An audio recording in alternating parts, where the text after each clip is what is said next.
teman-teman, ketemu lagi sama aku Ayu di channel IDC. Dan seperti biasa, aku ditemenin sama Mas Feb di sini. Apa kabar Mas Feb? Baik, alhamdulillah. Oke, alhamdulillah ya. Nah, teman-teman, di tahun baru ini, tahun 2024, kita juga kemarin banget Mas, tanggal 15 Januari, kita mendengar berita yang merupakan sebuah angin segar nih untuk demokrasi.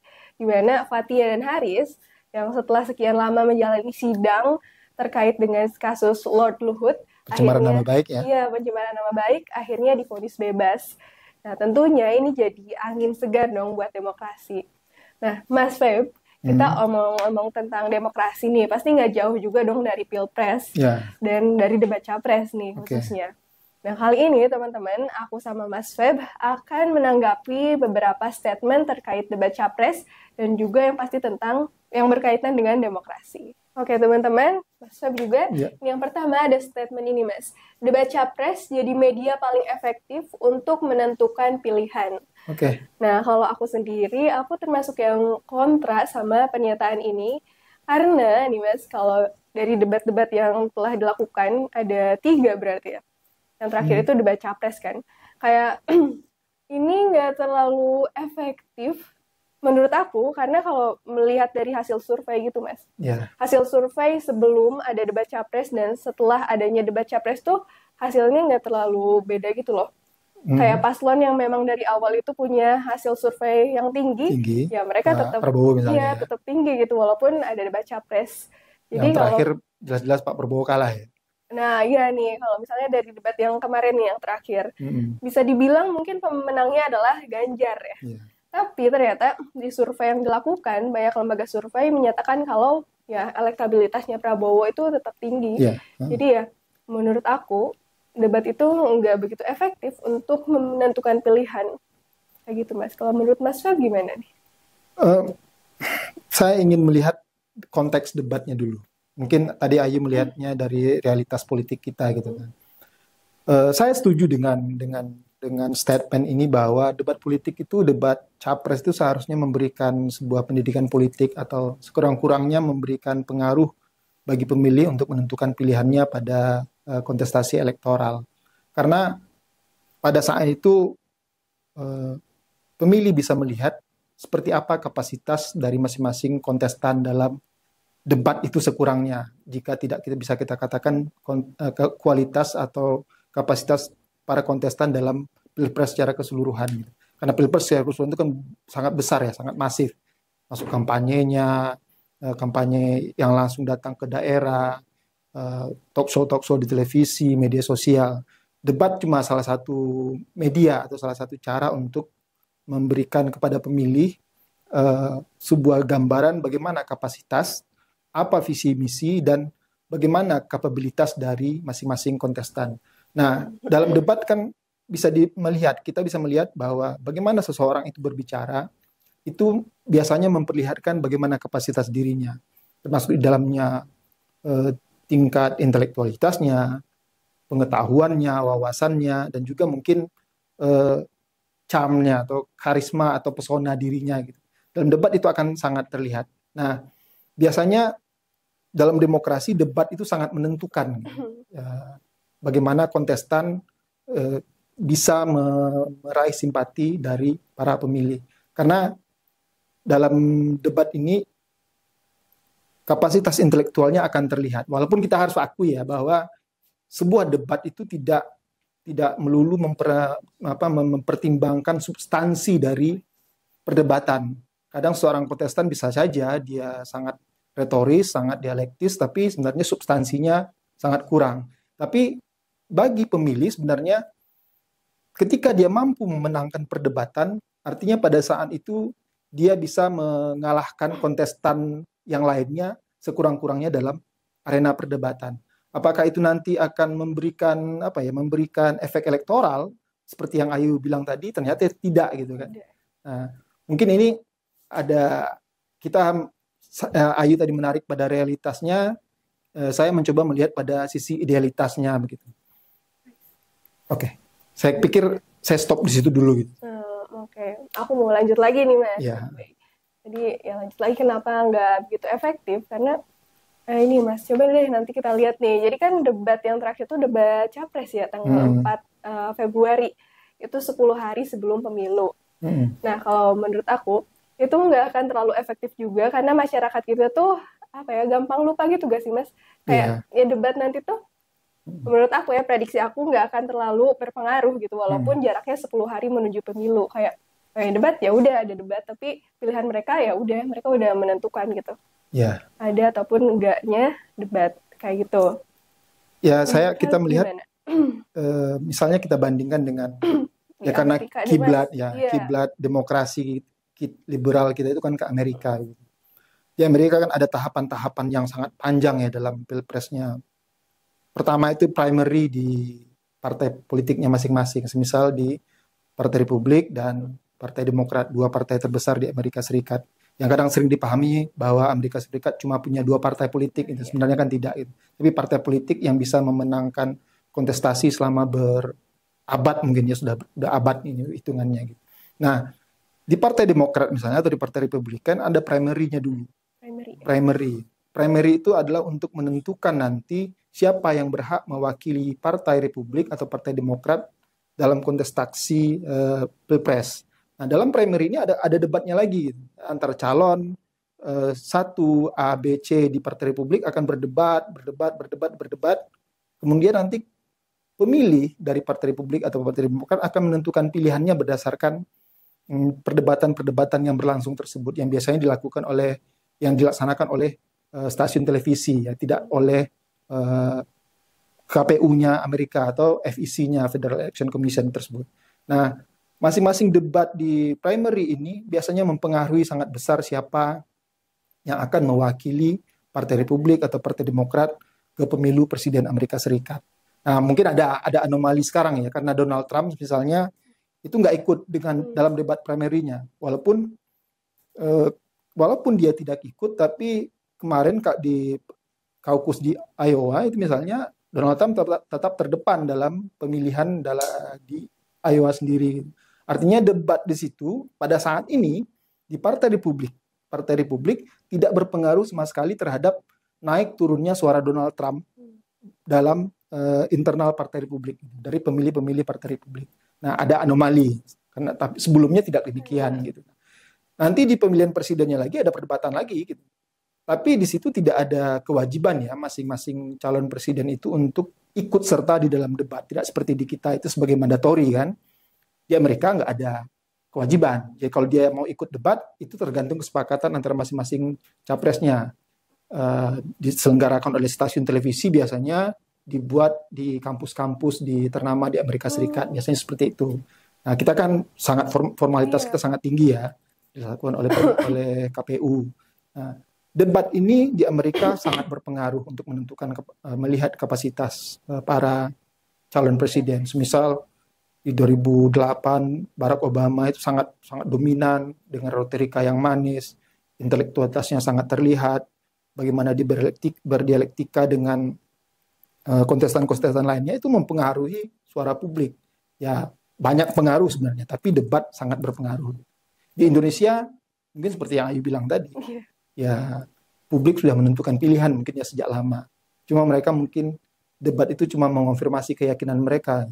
Nah, kalaupun nanti calon yang mereka unggulkan itu kalah, seperti Pak Prabowo kemarin misalnya, para pemilihnya itu akan mencari-cari alasan untuk meyakinkan diri mereka lagi bahwa si calon ini nggak kalah sih sebenarnya, karena alasan-alasan tertentu dia kalah gitu kan. Karena alasan kerahasiaan negara atau Pak Prabowo itu nggak boleh menyampaikan ini itu. Tapi ya sekali lagi perlu kita tekankan debat memang bukan tentang substansi. Itu siapa yang memenangkan debat itu tidak penting substansinya benar atau tidak. Jika dia bisa mengalahkan lawannya pada saat debat itu maka dia menang debat. Nah, efektif untuk menentukan pilihan secara idealnya harusnya iya. Tapi realitas saya setuju dengan seperti yang Ayu bilang tadi. Oh, realitasnya ya nggak begitu efektif ternyata ya Mas. Atau mungkin ini karena penyelenggaraannya gitu Mas. Kalau di Indonesia kan ya KPU gitu debatnya. Sedangkan kalau di Amerika Serikat tadi Mas Febri bilang kayak itu dari stasiun televisi terus diadakannya di kampus-kampus. Itu pengaruh juga kali ya Mas?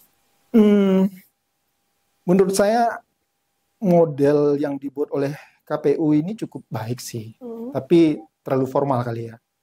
Dan mungkin karena bangsa kita ini menurut saya sangat paranoid terhadap ketidaknetralan. Nah, karena misalnya di Amerika media-media itu biasa saja untuk berpihak pada calon-calon tertentu, itu sudah suatu hal biasa. Misal Fox News di Amerika itu sangat Republikan gitu kan. CNN, Huffington Post misalnya itu sangat Demokrat gitu. Nah, pertentangan itu bagi publik Amerika yang sudah terdidik dalam hal politik selama hampir 250 tahun, jadi bagi publik itu nggak ada masalah. Karena apa? Di situ kan saat ini ya, dengan polarisasi politik yang sangat kuat, Amerika Serikat itu publik Amerika Serikat menganggap itu partainya itu, Republik dan Demokrat itu udah seperti agama aja gitu. Ini kalau misalnya Ayu yang seorang Demokrat saya tuduh sebagai Republikan, itu biasanya akan marah gitu. Karena itu udah menyangkut keimanan politik gitu. Nah, jadi siapapun penyelenggaranya bagi publik itu nggak ada masalah. Nah, bagi kita mungkin persoalannya kita sangat paranoid dengan ketidaknetralan. Nah, tugas itu mungkin diambil alih KPU punya alasan-alasan tertentu mungkin ya. Misalnya kalau kita serahkan ke Metro TV akan dilihat tidak netral. Diserahkan ke TV One tidak netral lagi. Diserahkan ke ini tidak netral lagi. Akhirnya dibagi-bagi gitu kan. Penyelenggaranya tetap KPU. Oke, gitu teman-teman. Pendapat aku dan Mas Sef untuk statement yang pertama.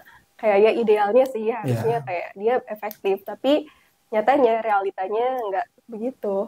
Karena ya satu dan lain hal seperti itu. Oke teman-teman, sekarang kita lanjut ke statement yang kedua. Siapa yang memenangkan debat capres, dia akan menang. Katanya. Kalau aku pribadi, kayaknya kontra dengan pernyataan ini. Karena kalau kita lihat nih dari debat yang terakhir aja deh Mas kemarin. Kayak di debat capres yang kemarin kan, kayak kita bisa lihatlah secara objektif gitu siapa yang menang di sana gitu. Ya bisa dibilang Ganjar lah ya. Dan yang kurang performanya ya Prabowo. Tapi ternyata yang menang tuh nggak bisa dibilang Ganjar. Karena di media sosial nih misalnya. Aku nih sebagai pengguna media sosial yang cukup aktif kayak lihat di salah satunya deh media sosial TikTok kayak walaupun ya bisa dibilang Ganjar MVP-nya di debat itu, tapi yang nguasain TikTok itu ya Prabowo. Kayak potongan videonya Prabowo banyak banget di TikTok, terus kayak pendukungnya Prabowo juga banyak bikin video kayak mereka mengekspresikan kesedihannya gitu kepada Prabowo dengan memposting video nangis gitu, lihat Prabowo, sedih lihat Prabowo diserang segala macam. Dan itu masif ya? Iya, itu masif banget kayak awalnya aku ngira itu kayak hanya sarkasme gitu loh Mas, itu cuma bercandaan doang. Tapi ternyata kok banyak banget yang beneran nangis gitu, nangisin capresnya. Jadi ya karena itu aku mikir kalau yang memenangkan debat itu nggak selalu menang gitu loh di ibaratnya di media sosial, di hatinya masyarakat gitu. Kalau menurut Mas gimana? Sering dalam demokrasi kita itu membangun mitos bahwa demokrasi itu melahirkan sebuah ekosistem di mana para pemilih itu adalah pemilih-pemilih yang cerdas. Seakan-akan kalau kita sudah berdemokrasi, automatically pemilih itu akan cerdas. Sering tergambar seperti itu yang dinarasikan dalam berbagai macam buku, diskusi-diskusi, seminar-seminar misalnya. Jadi sering kita berbicara bahwa ketika kita dalam demokrasi ini, itu publik itu udah educated gitu, sudah inform gitu. Padahal kan dimanapun sebenarnya di dunia, pemilih itu memiliki rasionalnya masing-masing, memiliki alur logik masing-masing, dan yang lebih penting lagi, emosi mereka itu tidak akan tersentuh dengan narasi-narasi yang high context, omongan-omongan yang sangat tinggi secara intelektual atau secara akademis. Dan kebanyakan lagi biasanya itu sudah dibuktikan dengan berbagai macam penelitian misalnya tentang teori heuristiknya. Orang dalam teori heuristik itu yang paling berpengaruh itu biasanya adalah appearance, gitu. Penampilan. Dan penampilan itu bukan berarti dia harus ganteng, harus ini, harus apa. Misal kita lihat Pak Anies biasanya dipersepsikan atau dilihat oleh pemilihnya sebagai orang yang intelektual, seorang akademisi yang dengan retorika yang bagus. Itu appearance, itu terlihat bagi pemilihnya. Dan itu sudah tertanam dalam pikirannya bahwa ini yang harus mereka pilih. Dan biasanya ada sebuah konsep lagi yang kita sebut dengan confirmation bias gitu. Nah, confirmation bias ini seseorang mencari informasi biasanya seperti algoritma media sosial gitu.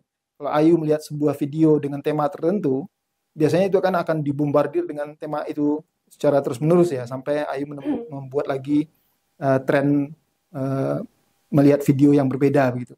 Nah, manusia sifatnya juga akan seperti itu. Dia akan berusaha mencari informasi-informasi yang mengonfirmasi keyakinannya bahwa inilah yang harus dia pilih. Nah, appearance ini sangat penting bagi seorang politisi. Begitu juga Pak Prabowo misalnya. Ketika pemilihnya sudah menyatakan bahwa seperti inilah pemimpin yang harus mereka pilih dengan penampilan yang tegas katanya. Kemudian kalau sekarang itu apa? Gemoy. Nah, itu mereka sudah berusaha memantapkan pilihan tadi dan akan mencari informasi-informasi, atau jika informasi itu tidak ditemukan, mereka akan membuat sendiri konfirmasi terhadap keyakinan tersebut. Dan biasanya dengan dunia kita sekarang ini, dengan media sosial, itu mengkonfirmasi keyakinan itu sangat mudah gitu, dengan berita-berita tertentu atau dengan media-media tertentu yang biasanya berpihak pada calon-calon tertentu misalnya. Nah, yang akan dia lihat ya media itu aja gitu. Media lain yang mereka pikir akan berseberangan dengan calon pilihannya nggak akan dia tonton atau nggak akan dia baca gitu. Nah, artinya debat capres ini cuma sekedar ya, kalau kita lihat seperti realitasnya yang Ayu bilang tadi, itu saudara ya semacam gimmick atau formalitas yang perlu dipenuhi dalam kontestasi elektoral. Ya seakan-akan seperti itu saja gitu. Apakah nanti substansi yang disampaikan oleh para kontestan itu benar-benar bermanfaat bagi pemilih, apakah isi pembicaraannya benar atau tidak, ataukah itu akan memperluas wawasan para pemilih, itu sebenarnya nggak penting. Nah, karena seperti yang bilang tadi, debat terakhir tanggal 4. Pilpres tanggal 14 Februari, 10 hari. Nah, kemudian dihitung masa tenang. Ya, biasanya, ya bahkan masa tenang itu pun tidak akan menurut saya tidak akan membuat para pemilih itu merenung-renungkan kembali apa yang mereka lihat dalam debat.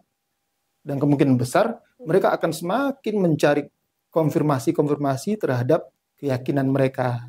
Nah, jadi konsep tadi teori heuristik misalnya, teori confirmation bias itu sangat berpengaruh pada pemilih. Pemilih biasanya tidak suka berpikir rumit gitu.